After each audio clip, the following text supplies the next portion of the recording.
Hello and welcome to the Atlanta Aero Club luncheon.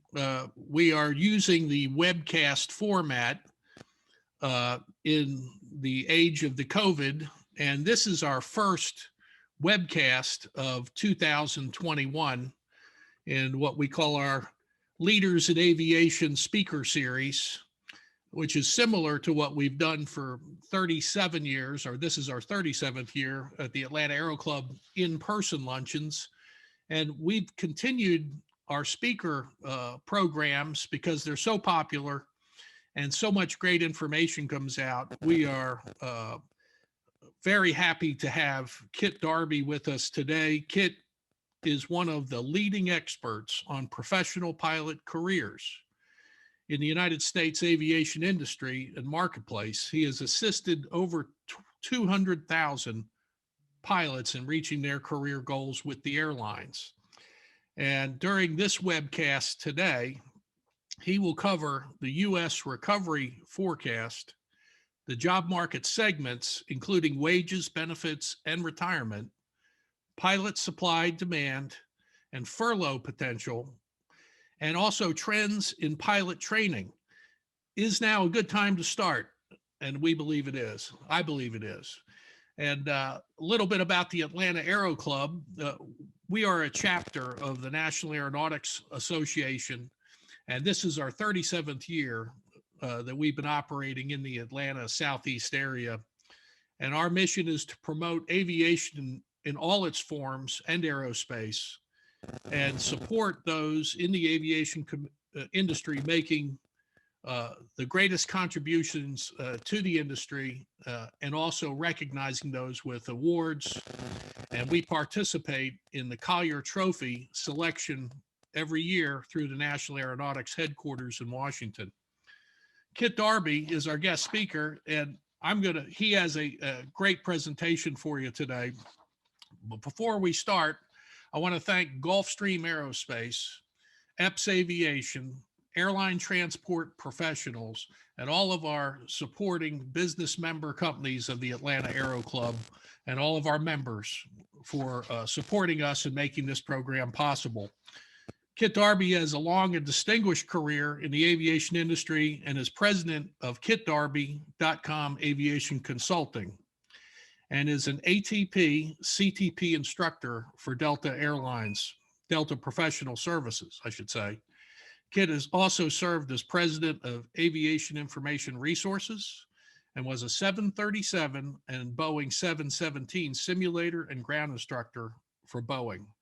He is a retired 767 captain with United Airlines and has interviewed an amazing 21 times with 17 different airlines, and has worked for 4 major airlines in his career and 1 national airline since 1978.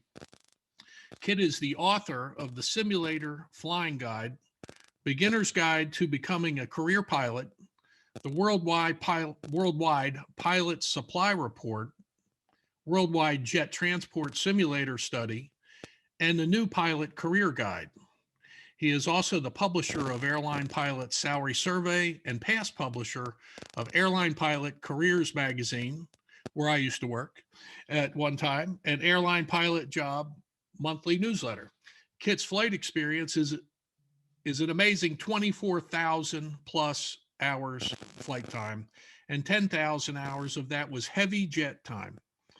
ATP, Airline Transport Professional with Boeing 717, 737, 727, 757, 767, DC-8, and DC-9 type ratings, as well as flight instructor, a flight instrument and flight engineer instructor, commercial instrument helicopter pilot, plus military instructor, instrument examiner ratings, and 2 helicopters and 5 fixed-wing multi-engine aircraft. He's very well qualified to lead all of us through the professional pilot job market for 2021 and beyond. Kit, I'm going to hand this off to you. I know you have a presentation for us today, and thank you for being here. Thank you, Steve. My pleasure. I'm going to get my screen sharing going. And there it is. So Well, thanks everybody for joining us. My favorite topic, airline pilot hiring, has been in a slump the last year or so.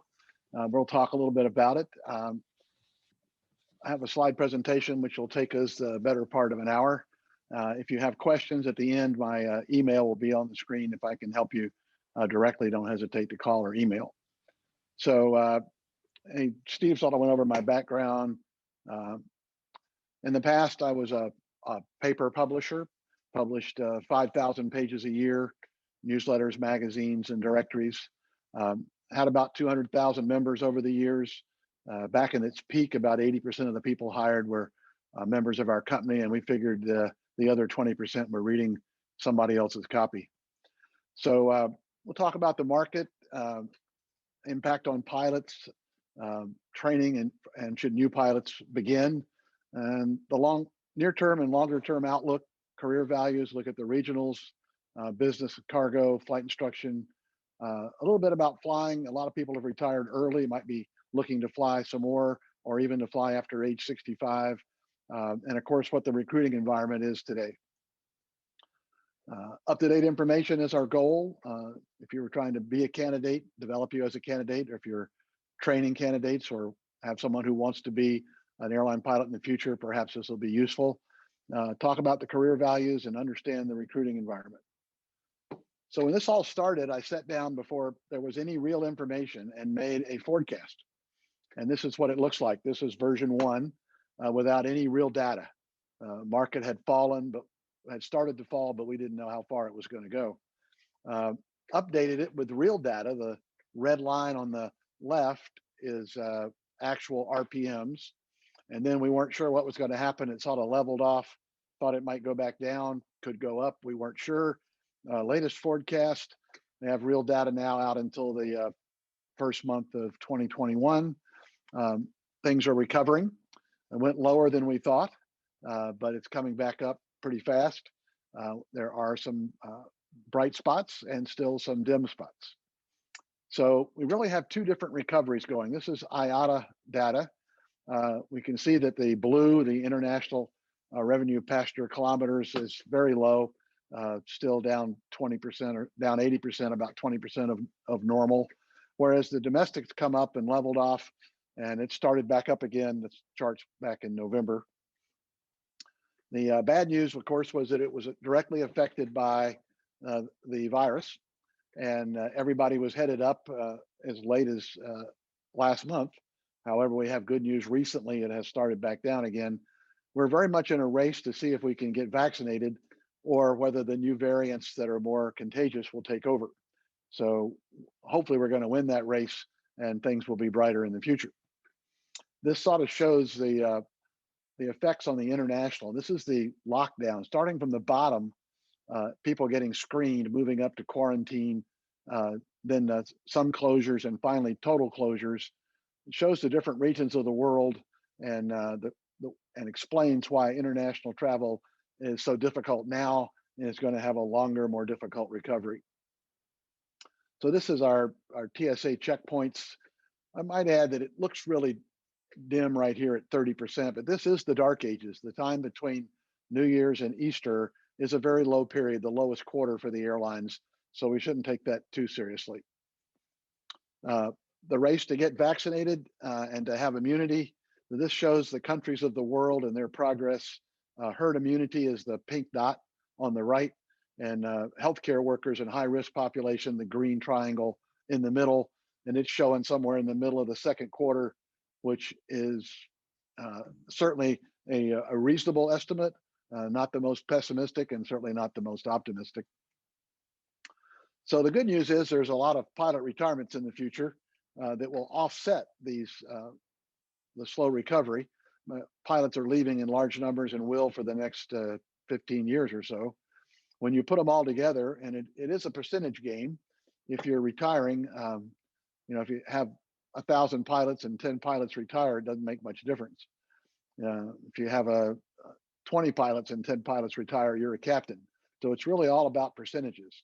And we see here that there's some very strong percentages, especially at our established airlines. A lot of pilots are going to be leaving. When you put it all together with my estimates of corporate and fractional regional retirements, we get an average of about 4,100 pilots a year over the next 20 years, with a peak up around over 4,500 the next few years. And that has not been updated for the new early retirements, regrettably. When you make it cumulative, about 80,000 pilots needed in the next 20 years. So this is what happened. I don't have the numbers in here for 2020, but there were about 2,500 pilots hired in just the first 3 months of 2020. And now, of course, very little going on except the majors. This has always been an up and down business. I mean, we see back in 93, they were hiring less than 500, 5,099, 503. We were headed for 5,000 and we had a recession in 08, 09. So it's an up and down business, and we are certainly down right now. So this is when you apply the pilot metrics to the RPM forecast. I came up with this, my initial version of what would happen on the retirement front, with a need for pilots somewhere in the middle of 2022 was my best guess before I had any additional information. Stretched it out just a little bit, had to add in the early retirements, and of course, there were projected furloughs being offset by the stimulus. And finally, not only offset by the stimulus, but also offset by reduced flying hours. Never before, in my history, I've been furloughed 3 times and with bankrupt companies twice, for a total of 5 restarts in my career. I highly don't recommend that for anybody, but when it happens, you learn to watch these things. And in this case, the stimulus is preventing furloughs, but we also have individual company and pilot group actions that have worked together to offset the furloughs in many cases. I've never seen this before. I hope it becomes a regular thing, but for now, at least, we're deferring furloughs past the stimulus effect. There will probably be some furloughs at the end of the stimulus for companies that don't have those offsets. So we're basing this on an economic recovery, anywhere from 3 to 6 years, some people as short as 2. Airline pilot hiring pretty much stopped last year, except for the cargo companies. More recently, though, the low-cost carriers, Frontier, Spirit, and Allegiant, are gearing up, taking applications or even beginning to interview. Cargo's good, corporate's good. Corporate has 3 factors. You can be charter, which is 135, fractional, which is 91K, or you can be individual corporation, which would be Part 91. A government job is a wonderful thing in a downturn. Military, of course, is one of those options. Some of the contractors, L3 and Dynamic, doing ISR work, have also done some hiring. And oddly enough, flight instruction, which was deemed an essential activity, has held up pretty good. Domestic recovery will be first. Our international recovery will be slow. People with simple fleets, companies that have just one type of airplane and have predominantly pleasure travel, are going to recover more quickly. International and business travel is going to come later. So lots of people have been warned about the furloughs now being offset by CARES Act 2, and there may be a CARES Act number 3. Initially, there could have been 10 to 20% furloughs, offset now by early retirement, leave of absence, job share programs, which is the reduced flying. No furloughs promised at some airlines, JetBlue and Alaska, for at least till May. Looking at the different segments, we have forecast in the past 5,000 or so at the majors. That seems to be their big year, and we came very close to that last couple of years. This should have been a 25. I forgot to correct that for last year. Hiring's tied to growth and profits. There's not going to be much growth, and there certainly aren't going to be any profits for a while. Early offset the economic factors to some extent for about 2 years. My guess, the 5,000, that's about 2 years worth of pilot retirements, and that should prove to make pilot hiring occur much sooner than the recovery. So these are just long-term forecasts of RPMs, world RPMs. They certainly were smart when they put this every 7 to 10 years, we get a downturn. The same is true in the US. There's a downturn. This was not a forecast. They were just lucky that's where this hit. To show that we are tied to our economy, this is an older chart, but there's a direct relationship between real GDP and passenger traffic. So we are tied to our economy, and now more than ever, the world economy. This is what happened during the recession in 08, 09. So we can see the US airline revenue went down much more than our GDP. So we are affected by it, but more affected by GDP as an industry. We have a pilot demand forecast. It's based on pilots per airplane. Obviously, large airplanes that go a long way have a lot of pilots. Small airplanes that don't go very far don't get very many pilots. So I remember when I was working for United, they had 16 crews, 32 pilots per plane on the 747-400. So we used to joke that the bulge on the 74 was for the captain's wallet. So equipment growth and cargo, and everybody loves cargo. I mean, right now it's looking really good. They have a large percentage of wide bodies, and big airplanes pay more. It's expected to grow slightly more than passengers, and it's booming right now with the shift to online shopping. But just remember that overall, only 10% of the pilots are cargo pilots. So not everybody's going to be a cargo pilot. Cargo was hit hard in the recession in 08, 09, and normally bounced right back. But this time, they stayed down for quite a while. Shipping was less expensive other ways, and people found other ways to get their stuff to market. We didn't really get back to normal until 2018. So a slow recovery for cargo that's now the darling of the industry. Annual growth, long term been about 5%, US about half of that. We're a very large mature market. Regional airlines increasing faster. Freight, of course, increasing faster than anything.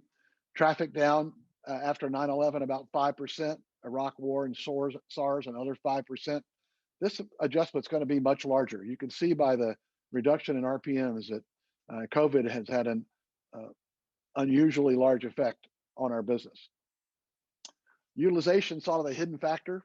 I've made forecasts in the past where people would say, oh, that can't happen. There are no airplanes on order. We can't hire more pilots. But if we go from 8 hours a day to 10 hours a day, we need 25% more pilots. So the secret really is in utilization. And that's often reflected by the airplanes parked in the desert, or in this case, airplanes parked all over the country that are not being fully utilized.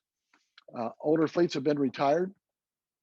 Obviously, 50-seat RJs, older MD-88s, 75, 74, even some 777s have been retired.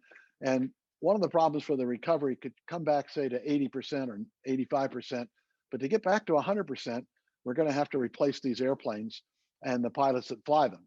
They retired the airplanes and the pilots, and we'll have to do some shopping, unless you happen to want a MAX, to replace those aircraft. So utilization expected to increase annually.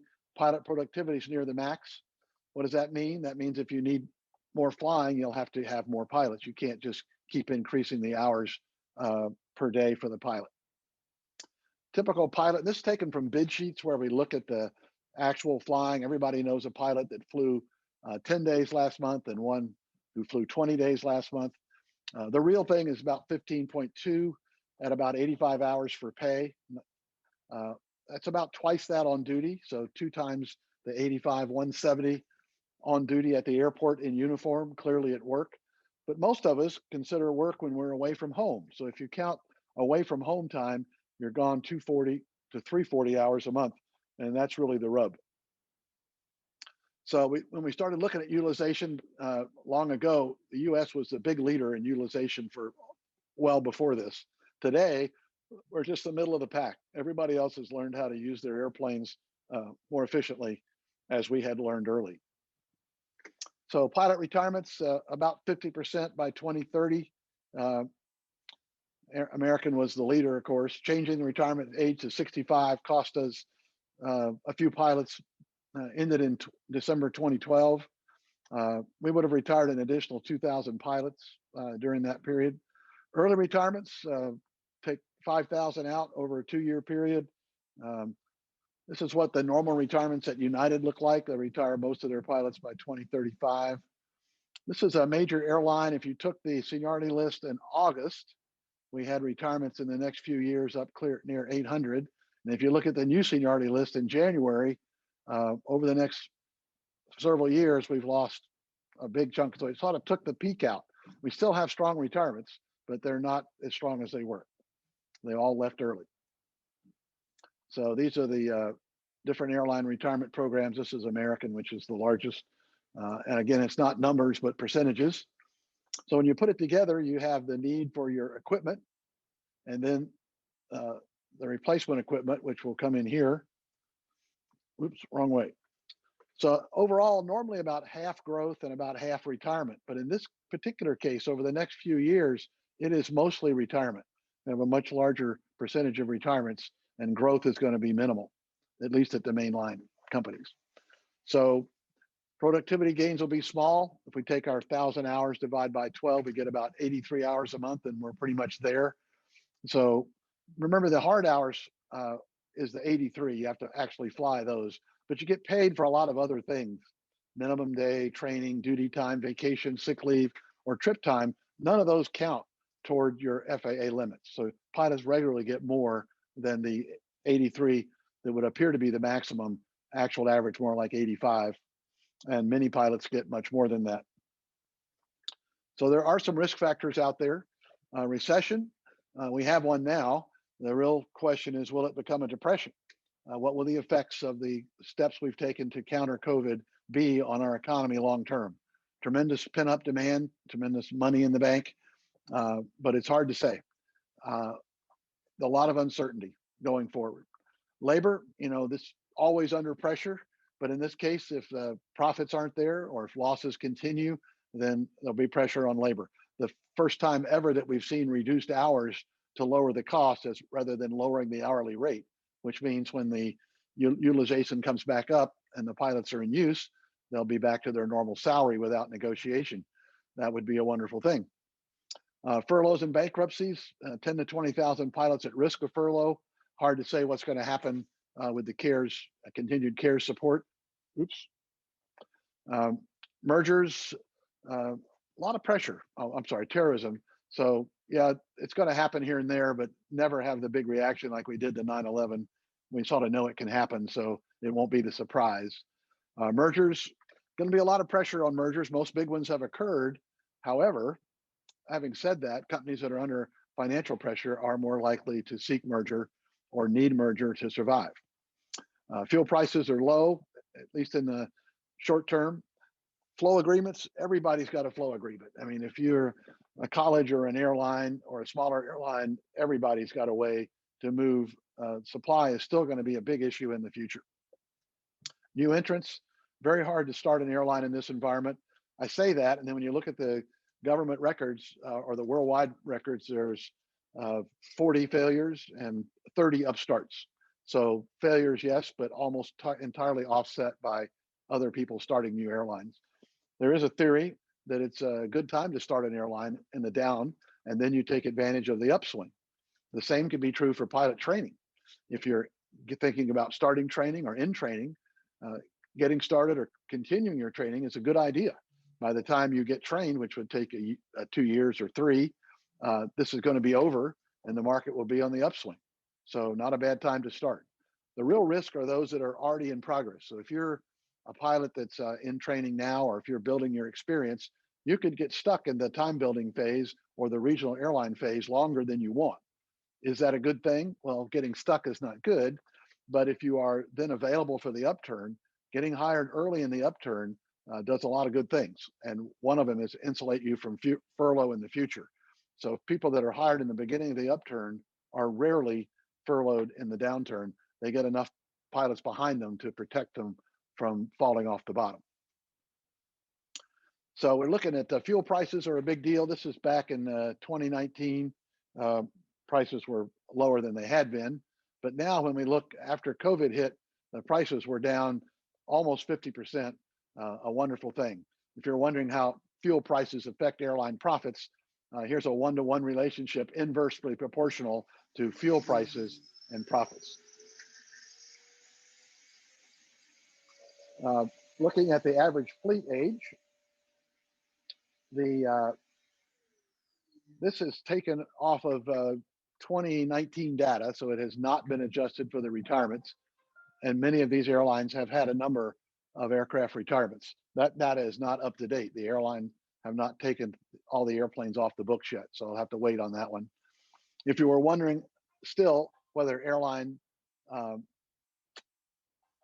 profits were related to the cycles of business, this is a direct historical airline comparison to recessions. So it is clearly a one-to-one relationship. So getting a job,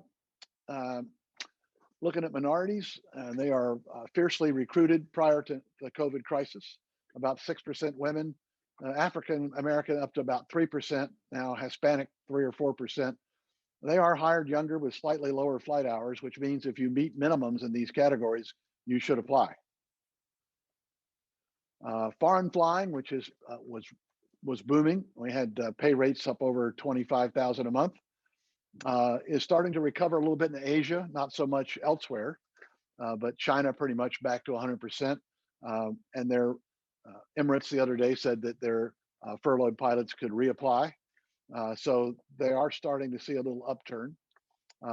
Mostly Western European carriers, leasing companies, and initially they didn't like US pilots, but that's all changed because we have about half the aircraft and 2/3 of the pilots in the world. So everybody comes here for their pilots. Increased number of jobs in Asia, Middle East, India, and Africa. Immigration, the right to work is difficult. So this is not something you can typically do in yourself. You work through a crew leasing company. There are a few direct hires, but most of them work through a third party. Its procedures are varied. Everything from come on down with your US license and go to company in-dock and go to work to go through 6 months of training.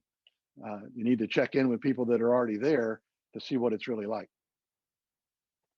Crew leasing, which are those companies that find and present US pilots and other pilots to companies that need them around the world. That's the wrong one. So they do prefer high time in seat. And that came down really fast. We got to the point where they would cross train with no time in seat. So if you were a 767 pilot, which is a lot like a 777, they would give you a type, slightly lower pay for a while to offset it, but they were training people with no previous experience in some airplanes. Increased demand has lowered the type and currency requirements over the time. What's happening right now is very hard to determine. There are a lot of pilots that were furloughed initially that are going back. It's going to be hard to know how much the market, how good it's going to be. Just watch the RPMs in those regions, and that will show you the opportunity. Smaller aircraft types came in too. It used to be only big airplanes. Now we're seeing people hired in RJs, business jets, even as CFIs around the world. So corporate flying, talk about it. There's 3 types: 91 flying for an individual company, 91K, which is fractional, 135, which is charter. And they have held up amazingly well during COVID. Everybody likes having their own airplane in a pandemic. So they like experience in type, factory or flight safety training, other skills like A&P, accounting, sales. Be careful here. You're either going to fly the plane or do some other duty. You're probably not going to do both. So if you want to fly, you need to stick to that and avoid these additional duties. Held up better, like I said, there's no age limit except at NetJets. There was a age 70 exception put in for only fractionals of a certain size, and NetJets is the only one that's big enough to have that restriction. I might add, if you put all the other fractionals together, they wouldn't equal NetJets. It is the largest by far.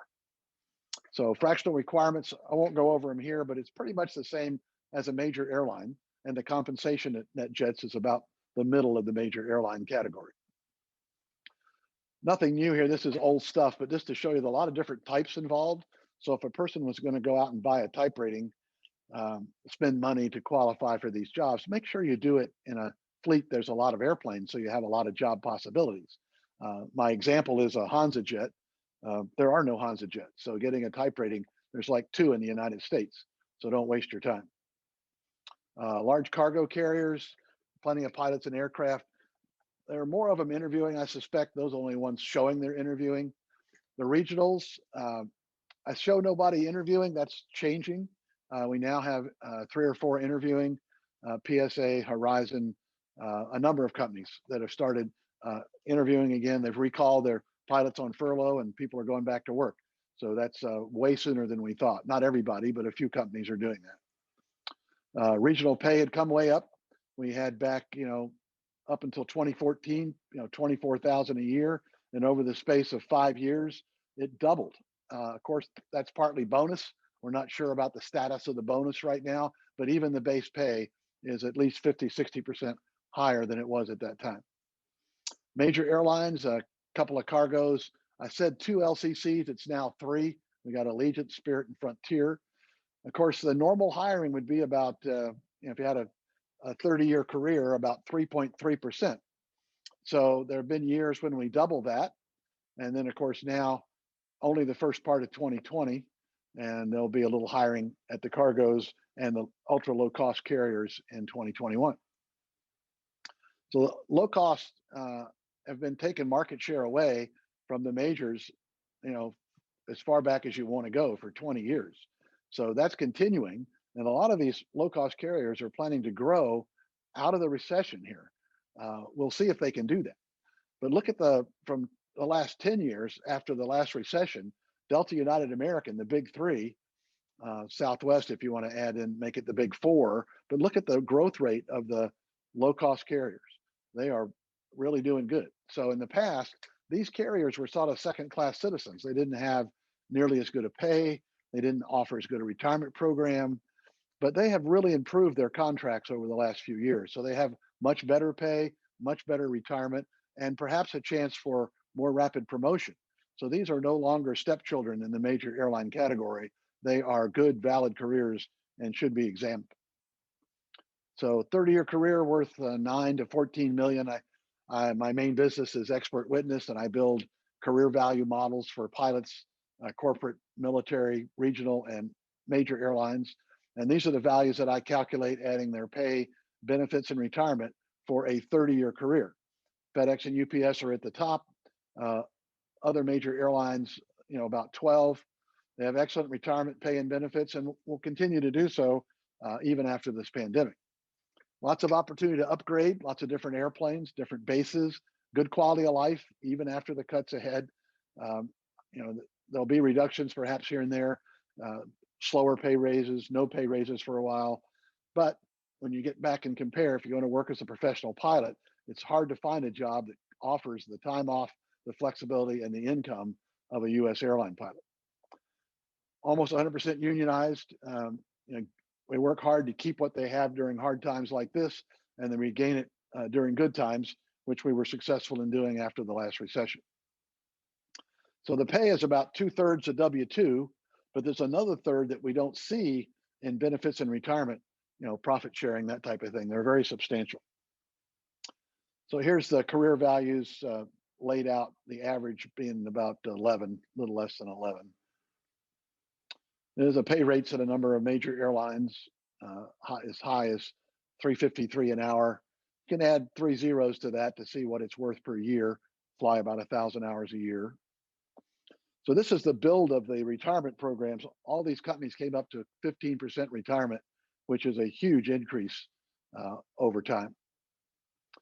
So if you're wondering how pilots do, and everybody says, we're not doing so good, this is the Consumer Price Index, and this is pilot pay rates over the same period. They've increased almost 50%, whereas the Consumer Price Index more like 20. So even if we took a 20 or 30% reduction right now, God forbid, we would still be outperforming the broad-based indicators.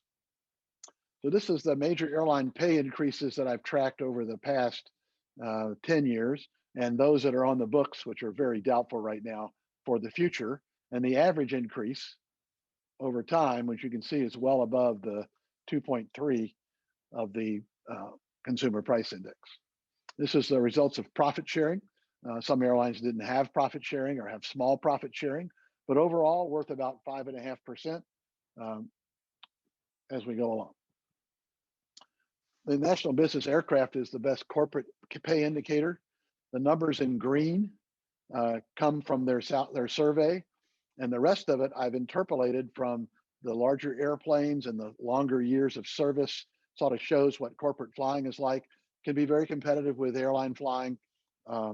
and it has held up better, much better than airlines. Many of them hiring now and plan to hire in the future. So here's that original low pay back in 2013 at the regionals, with the big increase now to the latest year, 2020, that I have.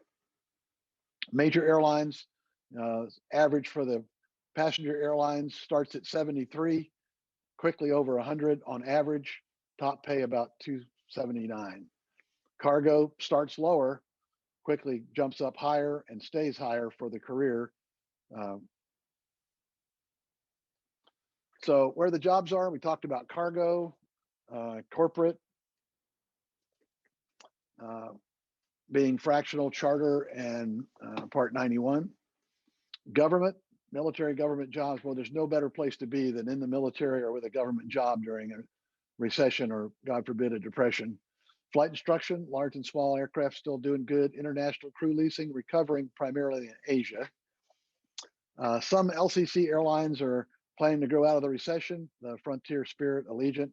We'll have to see how that works. They have been taking market share for quite a while. They seem to know something the rest don't know, and they're blessed with low cost and a single fleet and a domestic market that is primarily for pleasure, not for business. So suggestions on seasoned pilots, if you're one of those 5,000 guys that are back in the market and you're looking at getting started, you need to start early. So in many cases, people decide to retire in a day or two, and then all of a sudden they don't have time to get started early. But don't wait. Don't say, well, I'll take 6 months or a year off and then I'll get to it. It doesn't work very well. You really need to stay in the saddle as much as possible. Currency is a big issue, so keep flying if you can. Be patient and persistent. You know, I estimate that it takes about 6 months to get a job in a normal market. This is nowhere near a normal market. It could easily take a year or more to find a job now. Play the game, you know, look the part and prepare. You know, I mean, many of the pilots haven't owned a business suit in a long time. They certainly haven't interviewed. They don't have a resume. They've never filled out one of these online applications. You got to play the game if you want to get a job in today's market. Be flexible, you know, don't go in there and say, oh, I don't want to do that. You need to say, what's that like? You know, what does it pay? What's the time off? What's the benefit? You know, learn more about it before you decide. Be humble. You know, the fact that you used to fly 300 people across the ocean for 12 hours and make really big money is of little interest to your next employer. So they're glad you have the experience, but they don't want to be compared to. Keep an open mind. Don't decide early. The idea about making good decisions is to gather as much information as possible initially before you have to decide. So if it's not a deadline, you should be in the information gathering mode. Do the work. I talked about the resume application. You need referrals. Referrals are very effective. The people that work at these companies that you know or people you know need to recommend you. Very important that you get those referrals in. When there are job fairs again, right now they're all virtual, but you should travel to job fairs and seek referrals at every opportunity. Use social media. And there's a lot of older folks that don't do computers or don't do social media if they do. And that's going to be a serious disadvantage in today's job market. So get your grandkids or kids to show you how to do this. And I don't care if you ever do it again in the future, but you really got to do it now. It's the only way to get the latest information and keep up on things in the hiring market.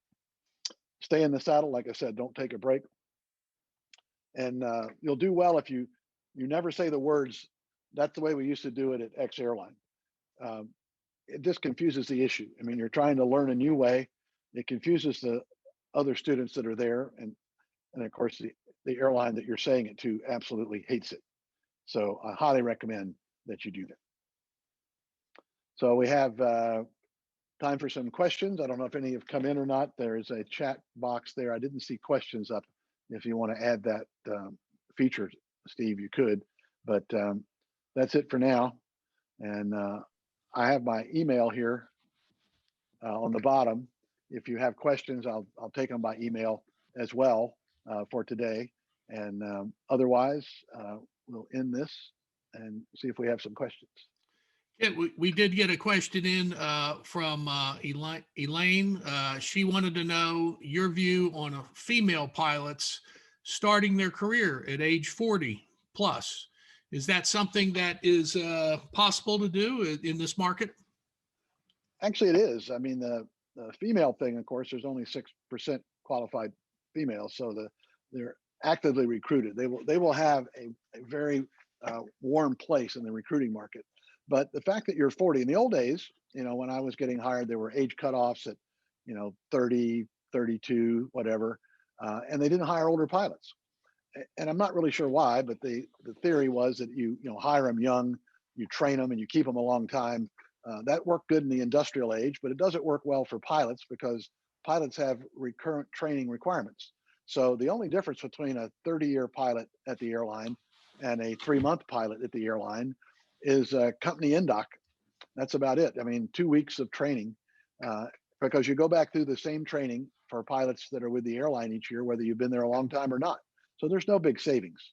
So you can get started. You'll have no age discrimination and a gender preference. Actually, over 40, there's an age preference as well. It's a protected group.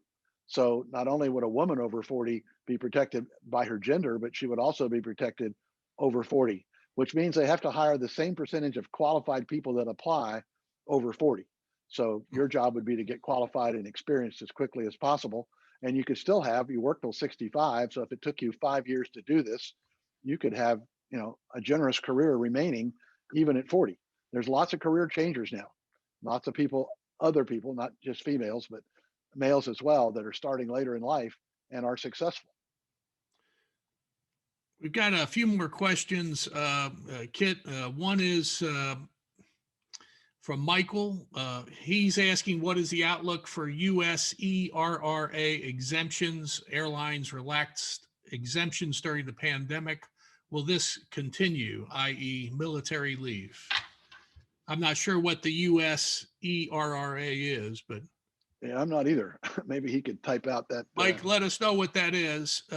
And then Oren says, do you have advice for a current 500-hour CFI single 28-year-old Hispanic moving to San Diego, other than to get some sunscreen before you hit the beach? Well, I should have said when I was talking about the female pilots as well, that there are minority organizations, and there is a Latino Pilot Association. So join that. For the woman, she should join Women in Aviation, and you should attend their annual meeting. So there's a lot of good information there. Most major airlines attend. My son is the youngest pilot hired at Southwest Airlines, and he got that job by attendance at Women in Aviation. He, obviously not a woman. So there's plenty of room for non-minority candidates at these meetings, but there's especially room for the minority candidates that qualify. So a 500-hour pilot needs to build experience. You've gotten the qualification. I would hope you have a college degree. If you don't, that's a good time to be working on it. Then you need a job that gets as much total time as possible and just enough multi-time to qualify, which is 50 hours. So the t-shirt I would buy him would say, fly, fly, fly. That would be my suggestion. And if he's looking for places to do that, and flight schools are doing pretty good, he should be looking at flight schools.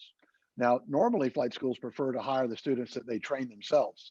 So if you need an additional rating or something, and there's a place you want to work, it's an excellent idea to buy that training from that company. Show them that you're a good student. Show them, especially when you're older in life, you've learned the lessons of the world. You show up on time. You do your homework. You dress appropriately. I mean, you are the customer, so you could show up in flip-flops and cut off blue jeans if you want. But if you want the flight instructor job that goes with this training later on, you're going to be a stellar student and come early and stay late, do a great job, and you'll be the one. Not everybody gets that training job at the school that trains you. So be a good student. And just to add to Women in Aviation, they have a lot of scholarships, Kit. They hand out hundreds of thousands of dollars. Yeah, 800,000 last time I looked at it, a huge number of scholarships. You do have to be a member of the organization, I believe, for a year to qualify for those. So join early and stay late. Yeah, we have from Sarah Gradwall, who I know you know. She urges, please caution pilots to be careful on social media with their comments and views of posts in their personal profiles. They should be using social media networks to learn of job openings, But as we've seen, social media posts live on after they've been deleted. So any thoughts on that? Yes, I mean, they're going to look. So if you want to go look at your own Facebook, LinkedIn, whatever, they're going to look.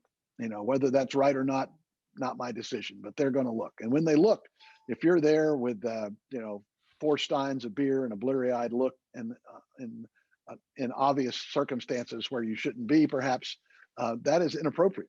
So as long as you're in the job search, you need to restrict your privacy settings, and then remove anything that's public that is in any way questionable. So basically, clean up your act and increase your privacy, so that anything that is inappropriate can only be seen by friends and family. Lang has a question about, do you think, she asked if there is a shot at getting hired at Spirit or Frontier Airlines without entirely meeting their minimums for hours? No, not really. There was a time not too long ago, if you were close to minimums, a year ago at a regional airline, I would say apply. In this current market, they're going to stick to the minimums. I mean, they create huge problems for themselves when they go below the minimums.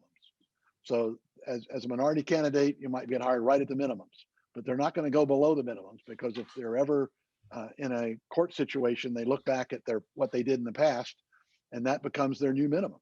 I mean, there was a time when United Airlines had to consider people with 350 hours because they were caught in a situation where somebody somehow got hired with 350 hours. So they've learned their lesson. They're not going below the minimums. I wish I could encourage you there. I could simply say, learn the minimums and meet them as quickly as possible. So this one's not no name, but says, Uniform Services Employment and Reemployment Rights Act. In the past, airlines were sticking to a 5-year limit by law. Right now, airlines lifted the limit to minimize furlough potential. Not sure what the question is. Can you comment on that policy? I'm still not fully understanding it, Steve. So I'm not. If whoever sent that wants to elaborate a little bit. And then I think you'll enjoy this one, Kit. For the visitors here, I've been to seminars that Kit has held with over 500 pilots, and we've had airlines that attended with their hiring people so that you could actually talk to them. And I know that'll come again in the future. But this question we've heard a million times in the past. How would you, from Shanna, how would you make your resume stand out for low-time pilots? I know there's some funny stories you could relate to with how to make your resume stand out. Well, again, if it's below minimums and it's a bigger company, they're not going to make exceptions. If it's a smaller company, they can make exceptions. I mean, they can hire who they want. So when it's a small company, you might get in by getting your resume noticed. The normal things that we do in a market like this, the normal things that we do where we mail off a resume and wait for the phone to ring, that's not going to work.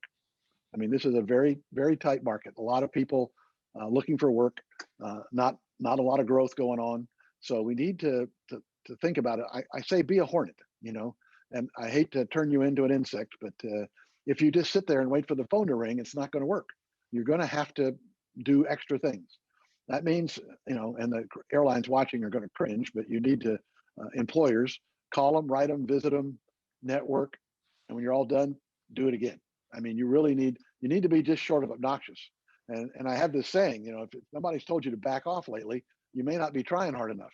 So you really need to force it in there. As far as the resume is just your qualifications. It only goes so far.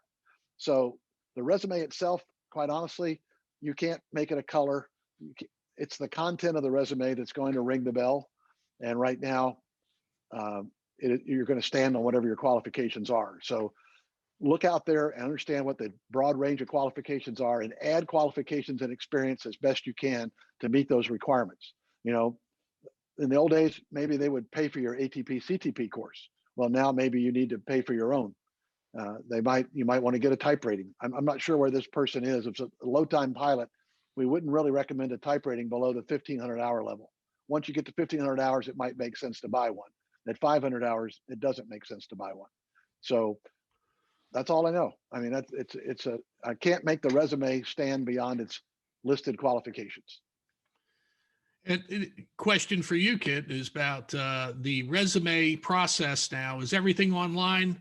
The old story you would tell was about the pilot that mailed a box to the pilot hiring department that had a boot in it with the resume taped to it that says, "Now that I've got my foot in the door, will you consider me?" And then another person pretended to be a pizza delivery person with his resume taped to the inside of the pizzas for that department. But do people use all digital now? No, they don't mail their resumes in, or should you? Well, they don't mail them in, but they do use them. I mean, you still need a resume, and you need a good one. You need it for several things. When you meet face to face at a job fair or in an interview, you can provide a resume. If you're going to mail or email it, and most of it would be email today, you can attach a cover letter. When you meet people along the way, these recommendations that I talked about, how are they going to get to know you? You know, you're going to give them a resume to show them your background and experience. So you still need a resume, and you need a good one. In the aviation business for pilots, it needs to be a single page. So a single page resume with you that you use, you still need one. So you can attach it to an online application. You can present it during the resume. You can present it at a job fair. You can familiarize your recommendations with it. You still need a resume. So I believe that it's an important part of the job search, just like you probably need a review of your electronic application. You know, you wouldn't mail your resume without somebody proofing it. So certainly don't mail your application without somebody proofing it, and not just someone who knows how to spell and punctuate, but perhaps someone who understands the scoring system better to get you more points from the information you're placing on the page.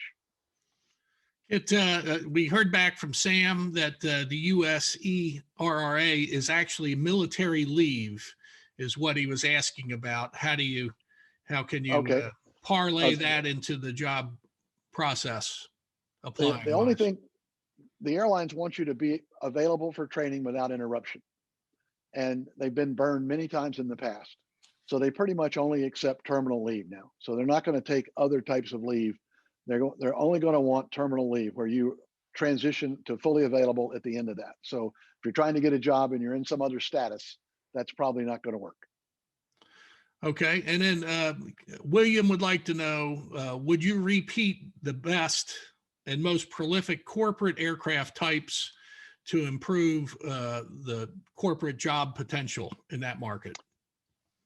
Okay, well, that was an old slide, so that was historical. I mean, there is information online about the current types in use, but you know, King Air is the most pervasive airplane in corporate aviation. Then when you have the other big names, you know, Citation, Learjet, so forth. As you get to the bigger types, they're more expensive. There's fewer of them. They pay better, but it's harder to find a job because there aren't as many jobs, and those jobs are very competitive. So typically the entry level, smaller business jets, the very light jets, you know, the new Hansa jet, not Hansa, but Honda jet, are good places to start. But I don't really recommend buying a type rating. These type ratings are amazingly expensive. Unless somebody says, if you have a type rating, I'll give you this job, then you say, sign here and go get the type rating. But to get a type rating on speculation, boy, that's a tough sell, because there's so many different types. You're going to end up with a job opportunity that flies a different plane. So you need to tie it to a plane, or simply get one of the most common types and hope for the best. But that's a risky proposition. I can't recommend spending 15 or 20,000 on a bet that you're going to find that job. Now, why I'm saying that, also the FAA publishes lists of the owners of airplane by type. So if you have a particular type, you can find people in your region, in your area, that have this type, and particularly market yourself to them. Southwest Airlines used to require a type rating before you applied to them. Is that still the case? No, not still the case. In fact, my son is the youngest pilot hired at Southwest by 18 months, and he did not have a type rating when he was selected. He did go to Women in Aviation and get that opportunity there. Then we have this is something that you might be able to answer as well, or steer people to. So Sophie asks, is there a template for resumes or a resume service that you would recommend, or do you provide that with your company? I do have a resume service. I recently wrote an article for AOPA Online about resumes that includes resume samples.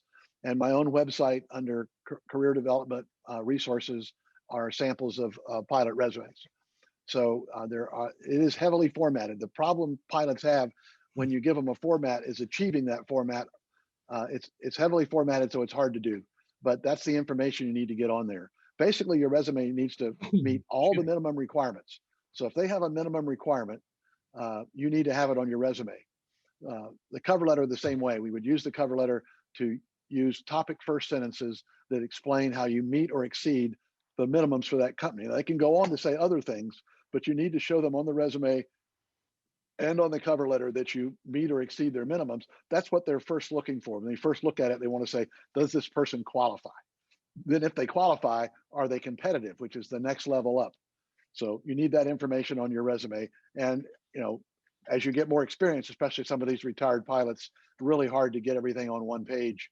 But if I can get my 24,000 hours and 4 or 5 different airlines in the military and all on one page, by God, you can too, So you've got to make it work. One page is the standard for airline positions. Kit, you may have touched on it. How important is a college degree for someone looking for an airline career as they're making their plans for the younger people coming up? How important would that be? Well, Steve, it sort of depends on what you want to do. I mean, there are levels of our industry that don't require a degree. So if you want to work at a regional or for a corporation or whatever, you may not need a degree. However, if you want to rise to the airlines, the major airlines in particular, about half of them require, and all of them prefer, a 4-year degree. Now that may change someday, but right now, I could not advise someone not to get a degree. Now, while we're talking about it, realize that your flight ratings, when you get an ATP, that's worth a year or more of college. So if you have some college, you have to go to a school that gives credit for flight ratings to get that credit, and you add that to what you already have, you might be closer to a degree than you realize. But I could never recommend not getting a degree. It will also hold you back. Even these other areas that will hire you, they won't promote you. If you ever want to be a department manager, chief pilot, whatever, you'll be better served with a degree. It doesn't have to be aviation. I mean, aviation is great, but it could be anything. You could just a 4-year degree, BA or BS. Do something you like and that you're good at, make good grades. Your GPA is more important than the topic. Well, here in Georgia, we're very fortunate to have Middle Georgia State University in Eastman, Georgia, that has a really good 4-year program, including flight training, and then there's also other options for pilots that are training that already have their degree and maybe a little further along in their life, and that would be ATP, Airline Transport Professionals. And ATP just announced yesterday they were expanding their Jacksonville base to handle the increased training demand. Airline Transport Professionals flies brand new airplanes in many cases, including the Seminoles and Archers. These are great airplanes using the latest technology and glass cockpits. And I believe that, I'm not sure if it's 50 locations now, Kit, that ATP has. If it's not, it's close to it. It's in the high 40s or 50. We did the research and we sent our son to ATP flight school, and he was an instructor there and transitioned at the minimum hours, 1,200 hours, to Ameriflight as a turbine twin captain. Yeah. So we're big on ATP flight school. It's a great place to be. You can't rent an airplane from them. You're not going to go out and take a joy ride. All they do is make airline pilots, and we highly recommend their program for getting it done quick and professionally.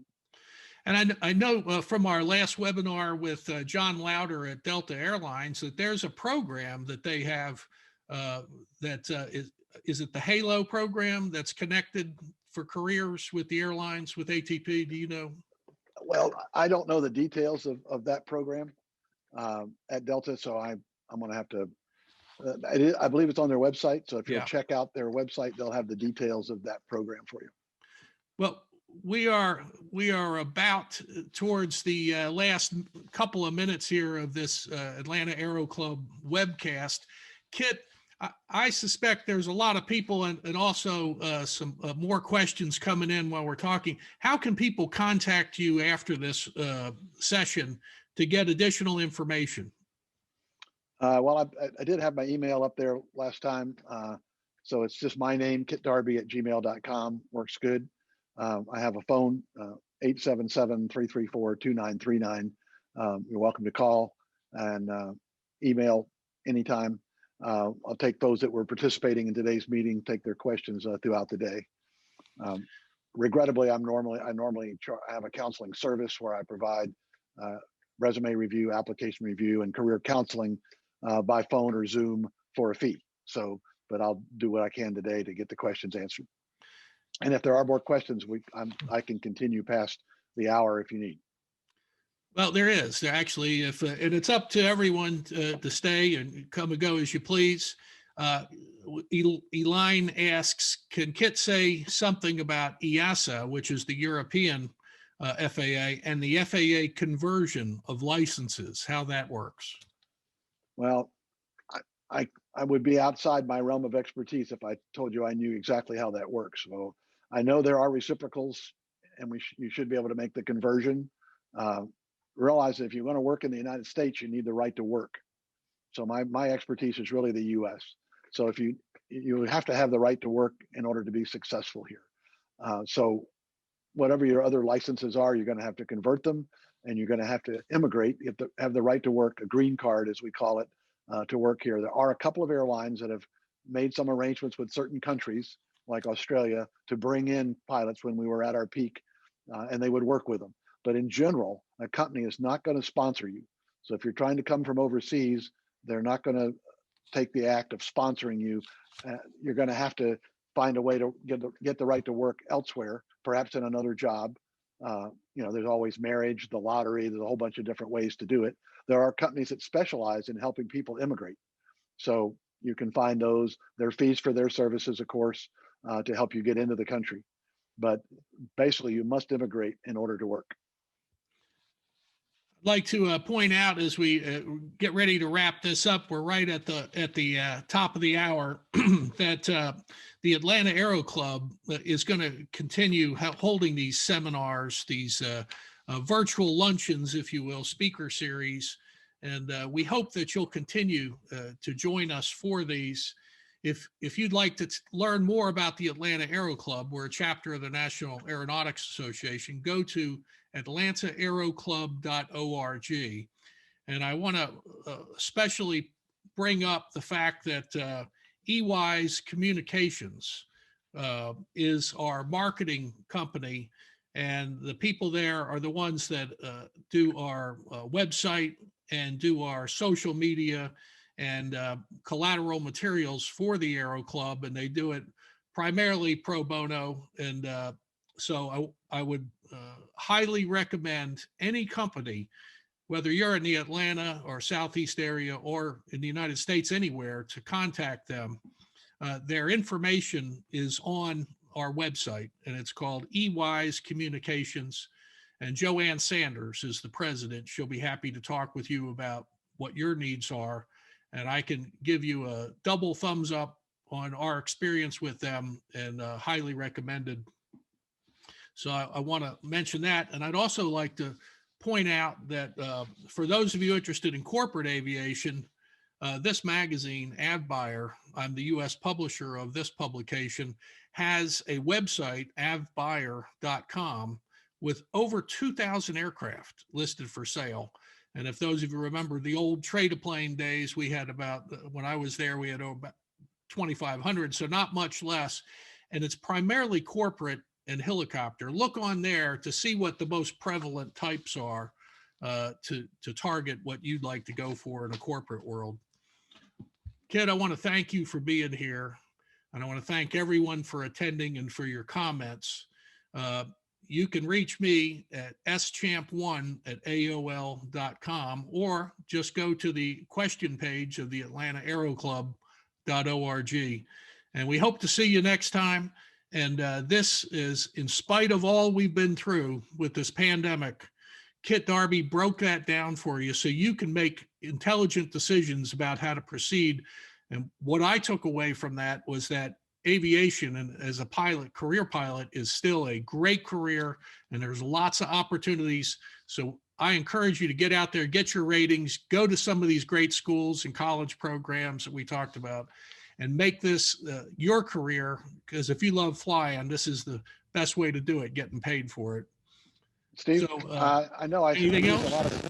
I did a lot of statistics and stuff, and I went pretty fast. So there's this will be recorded. It's been recorded, and it'll be available if they want to take another look at those stats in the future. Right. We'll have it on our website, the AtlantaAeroClub.org. We posted up there a week or so, within a week, and take a look, and you can review this again. But thanks to everyone for coming. Special thanks to Kit Darby and Kit for sharing all this information with us. Thanks for the opportunity, Steve. All the best, and God bless. Bye-bye. Okay.